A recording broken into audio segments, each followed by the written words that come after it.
Il est 19h30 partout dans le Bénin. Mesdames et messieurs, bonsoir. Le duo Romuald Wadani, Mariam Tchabi Talata a dévoilé son équipe de campagne pour la présidentielle de 2026. À la tête de ce dispositif, un comité stratégique rassemble les principales figures du régime, dont le chef de l'État, Patrice Talon. La haute autorité de l'audiovisuel et de la communication a lancé ce mercredi sa première session ordinaire de l'année 2026. À l'occasion de la cérémonie d'ouverture présidée par Edouard Loko, le président a notamment évoqué le double scrutin de janvier et les préparatifs de la prochaine élection présidentielle. Au cœur de l'actualité internationale en République démocratique du Congo, le porte-parole du groupe rebelle M23 a été tué ce mardi lors d'une frappe de drone. Ce coup représente un revers pour le mouvement et pourrait changer le cours du conflit.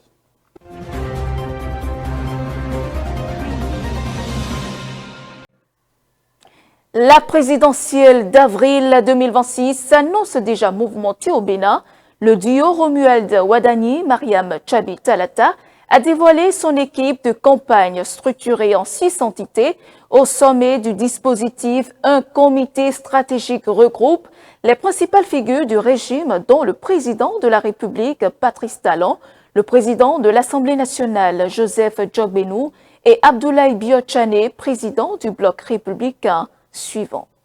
On connaît désormais l'architecture de l'équipe de campagne du duo Wadani-Talata en vue de la présidentielle du 12 avril 2026. Le comité de campagne a été dévoilé ce mardi. C'est une organisation hiérarchisée et fortement pensée pour couvrir l'ensemble des 24 circonscriptions électorales et les 12 départements du pays. Au sommet du dispositif se trouve un comité stratégique placé sous l'autorité du président Patrice Talon, entouré de Joseph Djogbenou et Abdoulaye Biotchane. Ce cercle restreint est chargé de fixer les grandes orientations politiques, de garantir la cohérence du message et de valider les décisions majeures liées à la campagne. Ensuite, il y a une coordination nationale. Elle est formée de 15 personnalités. La direction opérationnelle a été confiée à Hassan Seibou, nommé directeur de campagne. Il aura pour mission de coordonner l'ensemble des actions sur le terrain et d'assurer la bonne articulation entre les structures locales et nationales. Au niveau de chaque circonscription électorale, il y a 2 coordonnateurs. Le coordonnateur national a aussi à sa charge 3 comités techniques. Le premier est chargé des médias, composé de 3 membres. Le deuxième est celui chargé de la logistique et du matériel, avec 4 membres. Le dernier est le comité technique finance, formé de 3 membres. À travers cette organisation, le tandem Romuald Wadani, Mariam Tchabi Talata affiche une ambition claire, conduire une campagne centralisée dans ses orientations stratégiques, tout en s'appuyant sur un déploiement structuré et rigoureux à l'échelle nationale. Et ce mercredi 25 février, le président de l'ARAC, Edouard Loko, accompagné des conseillers, a lancé officiellement les travaux de la première session ordinaire de l'institution pour l'année 2026. L'événement s'est déroulé dans une forte mobilisation des professionnels des médias.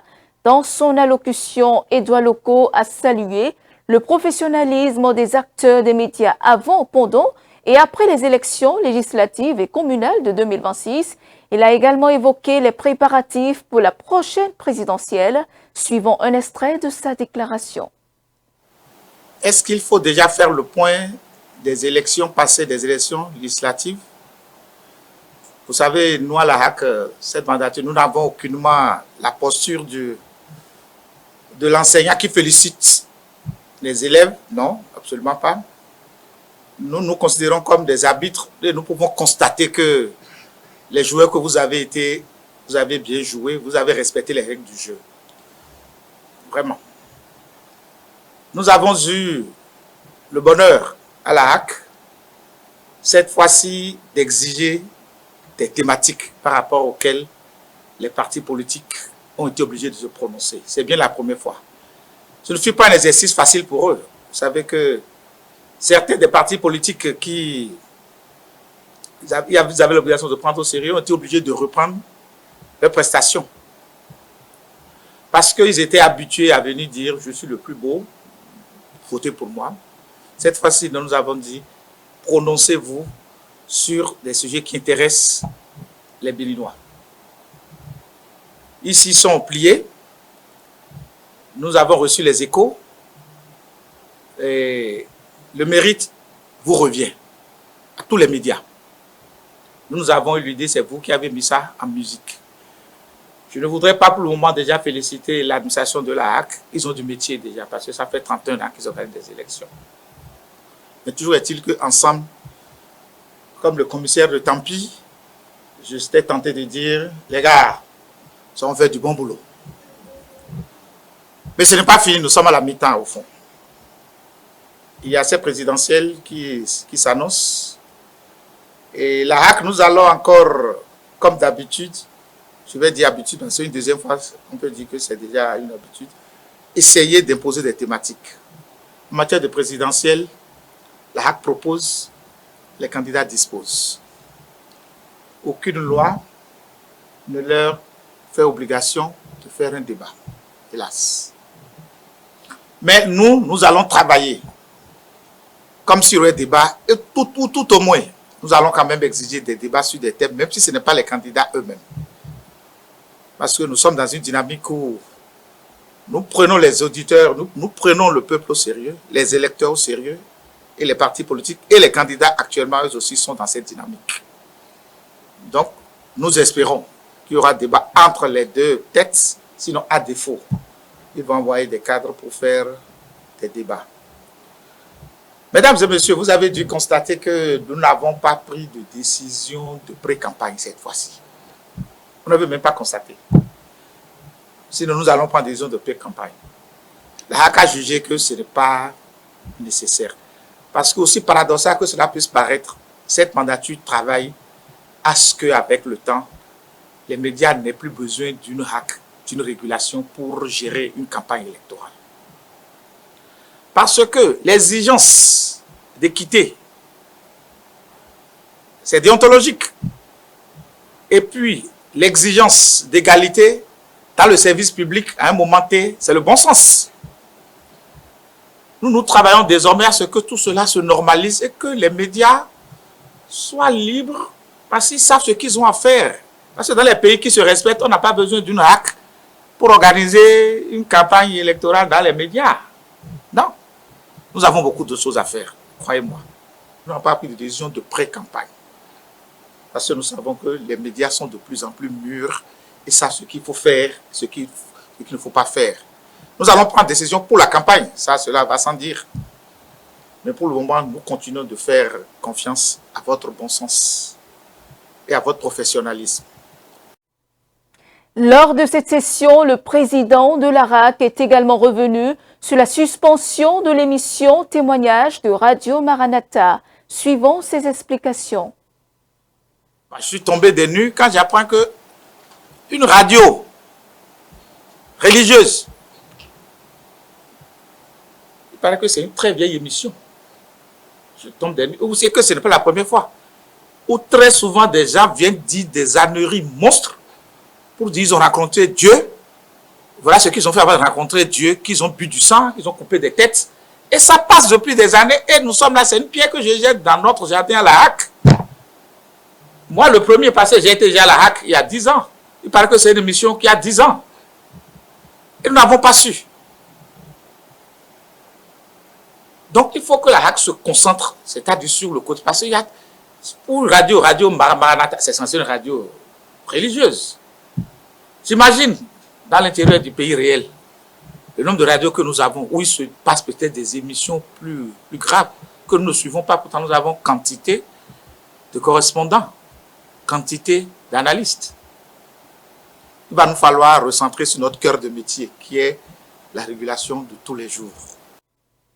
Et dans le reste de l'actualité, le Bénin accélère sa politique de promotion du leadership féminin. Ce mardi, le gouvernement, avec l'appui du Programme des Nations Unies pour le développement, a lancé officiellement le projet d'appui à la valorisation des compétences féminines destiné à renforcer la présence des femmes dans les instances de décision. Au centre de cette initiative, le Compendium des compétences féminines, une plateforme conçue pour recenser et valoriser les talents féminins. Compte rendu, Romaric Dossa.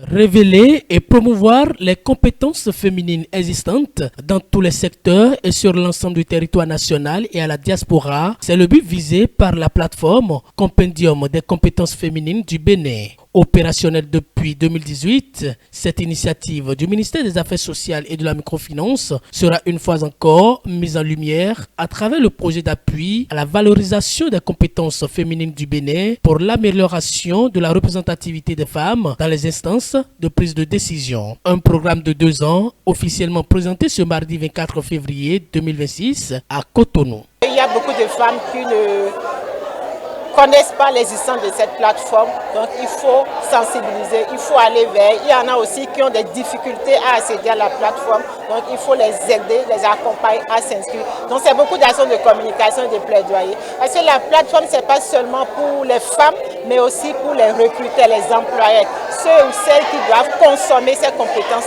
féminines. Donc il faut également faire des plaidoyer à leur endroit pour qu'ils puissent vraiment utiliser désormais la plateforme comme un outil de gestion de ressources humaines.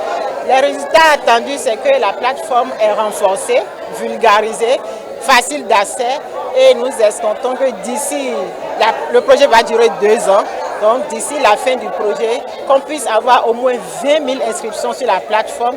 Je rappelle que nous sommes actuellement à moins de 5 000 et aussi qu'il y ait au moins 1 000 recrutements qui sont passés par la plateforme. Pour le représentant résident du programme des Nations Unies pour le développement, le droit de la femme est une réalité au Bénin avec le programme d'action du gouvernement qui a clairement exprimé les conditions économiques, politiques et sociales pour la promotion du genre. Il réaffirme l'engagement de l'institution à accompagner le projet pour l'atteinte des objectifs escomptés. Nous sommes là aujourd'hui pour faire discrimination positive.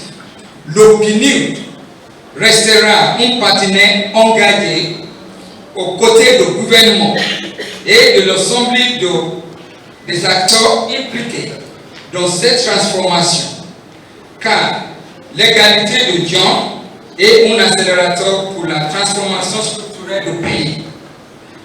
Nous encourageons également les partenaires techniques et financiers à soutenir ce mouvement essentiel pour une gouvernance plus inclusive chez nous au Bénin. La cause des femmes n'est plus un slogan, elle est devenue une politique publique structurée, cohérente et durable, a affirmé la ministre des Affaires sociales et de la microfinance, Véronique Toinfodé Mewanou, après avoir souhaité bon vent à ce projet et invité les femmes à s'inscrire massivement sur la plateforme. Je rappelle donc solennellement aux responsables des institutions, des administrations publiques, des partis politiques, du secteur privé, ainsi qu'à nos partenaires techniques et financiers, à consulter régulièrement cette plateforme et à y recourir systématiquement dans leur processus de sélection, de nomination, de recrutement. Parce que promouvoir les compétences féminines, ce n'est pas une faveur, je le redis une fois encore, faite aux femmes. C'est renforcer la performance de la nation. Chers sœurs, le gouvernement a mis à votre disposition un outil impartial, transparent et accessible. Son efficacité dépendra également de votre engagement. Inscrivez-vous massivement afin de saisir les opportunités qui s'y trouvent. Le leadership féminin ne se décrète pas. Il se construit, il s'affirme et il se démontre. Le compendium des compétences féminines au Bénin va permettre la visibilité de toutes les femmes compétentes et renforcera la prise en compte du genre à tous les niveaux de prise de décision. Cela témoigne donc de la volonté du gouvernement de promouvoir les femmes à des postes de responsabilité. Page Inter à présent, en République démocratique du Congo, il était l'un des visages historiques et emblématiques de la rébellion du M23. Le porte-parole des rebelles, Willy Ngoma, a été tué dans une frappe de drone ce mardi, rappelant que le conflit qui dure depuis des décennies s'est intensifiée en janvier après que les rebelles ont réalisé une avancée sans précédent dans les villes clés de Goma et Bukavu. Le reportage. Willy Ngoma, porte-parole de la FC M23, est mort dans la nuit de lundi à mardi dans le Nord Kivu, en République démocratique du Congo. Selon notre correspondante à Goma qui cite des sources anonymes internes au mouvement rebelle. Selon ces sources, il aurait été tué lors des frappes de drones attribuées au Wazalendo, allié de l'armée congolaise, dans le territoire de Massissi, notamment sur l'axe Rubaya, où des combats ont été signalés. L'information n'a pas encore été confirmée par les responsables du mouvement rebelle congolais soutenu par le Rwanda, mais plutôt dans la matinée, le porte-parole politique de l'AFC M23 accusait encore sur son compte X le gouvernement congolais d'avoir violé le cessez-le-feu, engageant selon lui une guerre totale sur toutes les lignes de front et au-delà. Willy Ngoma, 52 ans, était sous sanction du Conseil de sécurité des Nations Unies pour entrave au processus de paix et violation des droits humains. En décembre 2023, il avait été aussi sanctionné par les États-Unis pour violation des droits de l'homme et meurtre, entre autres. Au Sénégal, le Premier ministre Ousmane Sonko a vivement réagi à la condamnation de 18 supporters sénégalais par la justice marocaine à la suite des incidents survenus lors de la finale de la CAN 2025. Les peines prononcées vont de 3 mois à 1 an de prison ferme, assorties d'amende. Dakar estime que cette affaire dépasse désormais le cadre sportif suivant. Le Premier ministre sénégalais Ousmane Sonko a déploré ce mardi la condamnation à des peines de prison prononcée par un tribunal marocain à l'encontre de 18 supporters de football sénégalais. Ces derniers ont été reconnus coupables d'avoir envahi le terrain lors de la finale de la CAN 2025 en janvier dernier. Nous avons constaté que le traitement de cette affaire a dépassé le cadre du sport et nous devons dire que nous condamnons et regrettons cela. Pour des pays qui se disent amis comme le Maroc et le Sénégal, les choses n'auraient pas dû en arriver là car le sport et la passion sont liés. Les supporters sont accusés de violence contre les forces de sécurité et d'avoir causé des dégâts.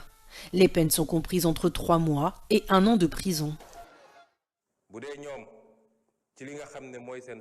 Si les autorités marocaines, en particulier le roi, décident volontairement de les gracier, très bien, nous dirons Hamdoulillah. Si elles ne le font pas, nous avons des accords qui nous lient et nous permettent de demander que les supporters purgent leur peine dans leur propre pays.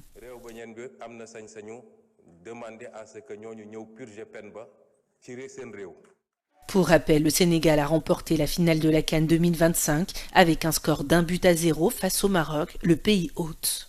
Cette finale a surtout été marquée par de nombreux incidents qui ont valu des sanctions aux 2 équipes ainsi qu'à certains supporters.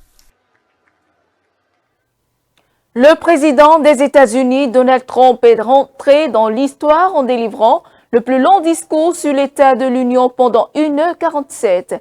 Le locataire de la Maison-Blanche a consacré une partie de son discours aux fraudes dans plusieurs programmes gouvernementaux. Le président américain a souligné l'implication présumée des Somaliens dans la fraude aux services sociaux du Minnesota. C'est après moi.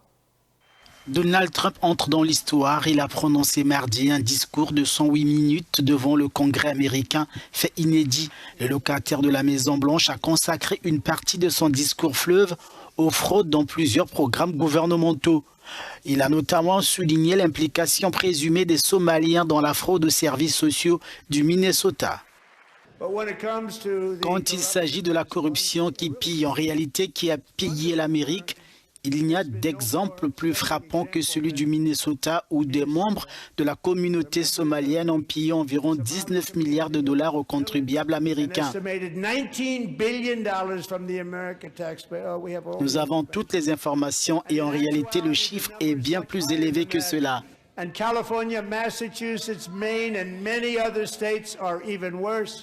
Les procureurs ont déclaré que le montant total pourrait atteindre 9 milliards de dollars. C'est dans ce contexte que Trump a fait un lien entre la corruption et l'immigration dans son pays. Les pirates somaliens qui ont pillé le Minnesota nous rappellent qu'il existe de nombreuses régions du monde où la corruption et l'anarchie sont la norme et non l'exception. Importer ces cultures par le biais d'une immigration illimitée et de frontières ouvertes fait entrer ces problèmes ici même, aux États-Unis. Vous êtes un menteur, a réagi Yann Omar, élu démocrate à la Chambre des représentants, originaire de la Somalie.